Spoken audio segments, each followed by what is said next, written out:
प्रिय बच्चों, good morning. आज हम कक्षा 7 हिंदी विषय का पाठ 18 पढ़ेंगे। सब बच्चे अपनी अपनी बुक निकाल लें। ठीक है, तो अपन पाठ 18 पढ़ते हैं। उसमें देखिए आप पेज नंबर 111 पेज नंबर पे है पाठ 18, जिसका नाम है हृदय परिवर्तन। ये कहानी आपने पहले भी पढ़ी है, अंगुली माल वाली कहानी है। ये पहले भी पढ़ी है, फिर भी मैं आपको पढ़ के बता रहा हूँ। आप उसको मिलाते जाइए और समझते जाइए। समझाने का इसमें ऐसा कुछ है नहीं, तो आप लोग मिलाते जाइए। ठीक है ना? तो मैं पढ़ता हूँ, आप लोग ने बुक निकाल ली होगी, अब मिलाएं सब। एक बार महात्मा बुद्ध मगध की राजधानी राजगृह से चलकर श्रावस्ती पहुंचे। श्रावस्ती कौशल की राजधानी थी। वर्तमान अयोध्या के आसपास का प्रदेश उस समय कौशल कहलाता था। वहां का राजा प्रसन्नजीत महात्मा बुद्ध का शिष्य था। श्रावस्ती पहुंचने पर महात्मा बुद्ध ने राजा को बहुत व्याकुल पाया।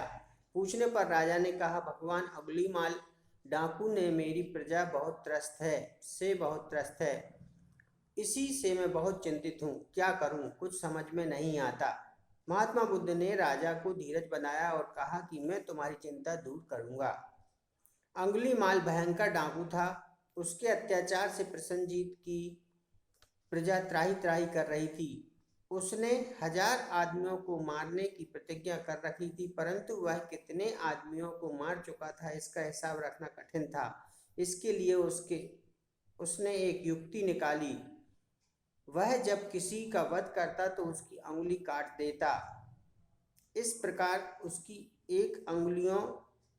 उसके पास अंगुलियों की एक माला सी बनती जा रही थी, जिससे वह हर समय गले में डाले रहता। इसी कारण उसका नाम अंगुलीमाल पड़ गया था। अंगुलीमाल का नाम सुनकर लोग कांप उठते थे। वह जिधर निकल जाता चीख पुकार मच जाती। उसकी क्रूरता की कहानियां दूर दूर से के देशों में भी फैली गई थी। प्रसन्नजीत से विदा लेकर महात्मा बुद्ध उस जंगल की ओर चल पड़े जिसमें अंगुलीमाल रहता था। जहां से जंगल शुरू होता था वहां राजा की ओर से पहरेदार तैनात था, जो उधर जाने वालों को सावधान कर देता और उन्हें रोक देता। महात्मा बुद्ध भी जब उस ओर चले तो पहरेदार उनके पास पहुंचा।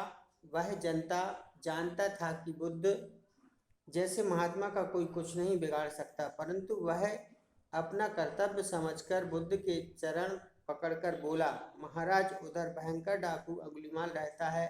उसके प्राणों को खतरा है, कृपया उधर न जाएं। महात्मा बुद्ध हंसे और पहरेदार के सिर पर हाथ फेरते हुए बोले, मेरे लिए किसी प्रकार की चिंता मत करो। फिर वे आगे बढ़ गए। दोपहर का समय था। चारों ओर पेड़ों ने छाया कर रखी थी, पर जंगल की राह चलना आसान नहीं होता। महात्मा बुद्ध भी कुछ थक से रहे थे, पर वे रुके नहीं, आगे बढ़ते गए। उनका हृदय संसार के कष्टों को देखकर दुखी था, परंतु अपने नए ज्ञान से उनको विश्वास हो गया था कि दुनिया का दुख निश्चित ही दूर होगा। इसी विश्वास के कारण उनके मुख पर सदैव मुस्कान बनी रहती थी और ललाट चमकता रहता था। आदमी आदमी को क्यों नहीं मारता, जीव जीव को देखकर प्रसन्न क्यों नहीं होता। आदमी आदमी को क्यों मारता है, जीव जीव को देखकर प्रसन्न क्यों नहीं होता। इन्हीं बातों पर विचार करते हुए महात्मा बुद्ध जंगल की राह बढ़ रहे थे कि अचानक उन्हें किसी की कठोर और भारी आवाज सुनाई दी, ठहर जा। ध्यान मग्न होने के कारण महात्मा बुद्ध आगे ही बढ़ते गए। थोड़ी देर में ही वे शब्द फिर सुनाई पड़े, ठहर जा। महात्मा बुद्ध रुक गए, परंतु तुरंत ही घनी झाड़ियों की चीरते हुए एक विकराल मूर्ति आ खड़ी हुई। ऊंचा कद, काला शरीर, भयानक चेहरा, लाल आंखें, बिखरे बाल, बड़ी बड़ी मूछें, लंबी मजबूत भुजाएं, चौड़ा सीना, हाथ में कटार। निश्चय ही यह मनुष्य नहीं, कोई दैत्य था। उसके गले में अंगुलियों की माला देखकर बुद्ध को पहचानने में देर नहीं लगी कि यही अंगुलीमाल डाकू है। महात्मा बुद्ध ने उस पर अपनी दृष्टि डाली। उसकी नजर में भय न था, प्यार था। उन्होंने प्रेम पूर्वक उसके भयानक डाकू से कहा, मैं तो ठहर गया, तू कब ठहरेगा। अंगुलीमाल चकित हो उठा। उसके सामने आने वालों की हमेशा भय से घिघी बन जाया करती थी। आज तक उसे कभी कोई ऐसा आदमी नहीं मिला था जिससे उसके उससे आंख से आंख मिलाकर बात की हो। यह कौन है जो डरना तो दूर रहा, शांतिपूर्वक मुस्कुरा रहा है। महात्मा बुद्ध बोले, बोल, कब ठहरेगा तू। अंगुलीमाल पर जादू का सा असर हुआ। वह विनीत स्वर में बोला, महात्मन, मैं आपकी बात समझ नहीं सका। महात्मा बुद्ध बोले, अरे जीवन में तो जन्म से मरण तथा वैसे ही बहुत दुख है। तू उसे अपनी क्रूरता के कारनामों से और क्यों बढ़ा रहा है। मैं ज्ञान प्राप्त कर बंधन से छूट गया, पर तू मार काट का काम अभी भी करता जा रहा है। इससे कब छुट्टी लेगी, छुट्टी लेगा। बोल, कब ठहरेगा तू।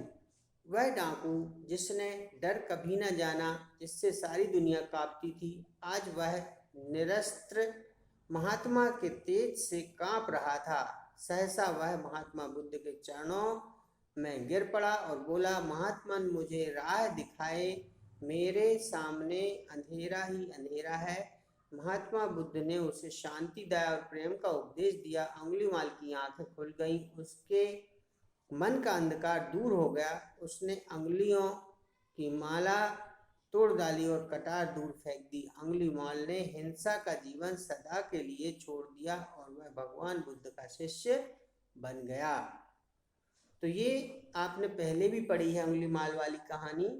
तो इसमें देखिए, इसका सार ये है, यह कहानी महात्मा बुद्ध के जीवन की प्रसिद्ध घटना पर आधारित है। इस कहानी में लेखक ने बताया है कि प्रेम व अहिंसा के बल पर अत्यंत क्रूर व निर्दयी व्यक्ति पर भी विजय पाई जा सकती है। जिसे हथियारों के दम पर नहीं हराया जा सकता, उसे अहिंसा की शक्ति से जीता जा सकता है। ठीक है, तो ये कहानी थी जो मैंने आपको पढ़ाई। कल मैं इसके क्वेश्चन आंसर व्हाट्सएप करूँगा, तो आप अच्छे ध्यान से उसको लिख लें और पढ़ें।